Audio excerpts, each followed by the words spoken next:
अब न्यायपालिका से जुड़े दो अपडेट आपको दे देते हैं। एक का कनेक्शन संसद से है और दूसरी खबर सुप्रीम कोर्ट से आई है। पहला मामला इलाहाबाद हाईकोर्ट के जज जस्टिस यशवंत वर्मा से जुड़ा है। उनके खिलाफ अभियोग यानी पद से हटाने की प्रक्रिया से जुड़ा हुआ है, जिस पर आज संसद से बड़ी खबर आई है। दोनों सदन में इसे लेकर प्रस्ताव सौंप दिया गया है। जस्टिस यशवंत वर्मा महाभियोग मामले में कल जांच समिति के गठन का ऐलान हो सकता है। जांच कमेटी का गठन राज्यसभा के चेयरमैन और लोकसभा स्पीकर मिलकर करेंगे, क्योंकि एक ही दिन दोनों सदन में प्रस्ताव आया। नियम के मुताबिक इस कमेटी में सुप्रीम कोर्ट के जज, एक हाई कोर्ट के चीफ जस्टिस और एक प्रतिष्ठित ज्यूरिस्ट शामिल होंगे। कमेटी के लिए जजों के चुनाव का अधिकार सुप्रीम कोर्ट के चीफ जस्टिस के पास होता है, जबकि ज्यूरिस्ट का चुनाव स्पीकर करते हैं।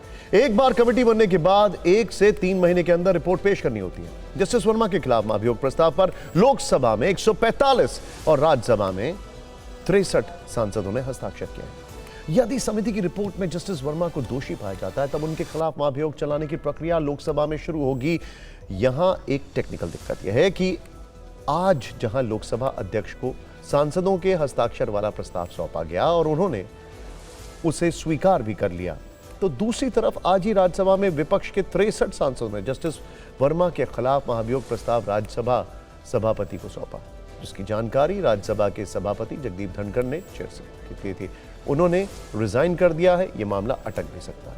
आनंद फानन में बीजेपी के आला नेताओं ने बैठक कर अपने और सहयोगी दलों के राज्यसभा सांसदों को संसद में बुलाया। राज्यसभा सांसदों को जल्द से जल्द सदन पहुंचने और हस्ताक्षर करने को कहा गया है। अब बीजेपी अपने सांसदों के हस्ताक्षर वाला प्रस्ताव कल राज्यसभा के सभापति को सौंपेगी। अब यहां पर इनके इस्तीफे के बाद बहुत सारी चीजें चेंज हो रही हैं। ये बड़ा फ्लूइड सिचुएशन है। सवाल यह है कि महाभियोग की प्रक्रिया लोकसभा में चलेगी या राज्यसभा में, या फिर दोनों सदन मिलकर संयुक्त रूप से महाभियोग चलाएंगे। जानकारों के मुताबिक जांच कमेटी जॉइंट बनेगी, लेकिन प्रक्रिया लोकसभा में चलेगी, जिसमें राज्यसभा की भी सहभागिता रहेगी।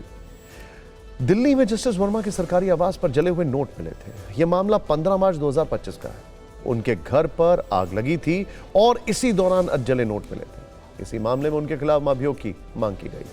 आज ही जस्टिस यशवंत वर्मा के खिलाफ एफआईआर दर्ज करने की मांग वाली याचिका सुप्रीम कोर्ट में मेंशन की गई। सुप्रीम कोर्ट ने जल्द सुनवाई से इनकार कर दिया। इस दौरान जस्टिस यशवंत वर्मा को उनके सरनेम से संबोधित किए जाने पर सीजेआई बीआर गवई ने वकील को फटकार लगाई।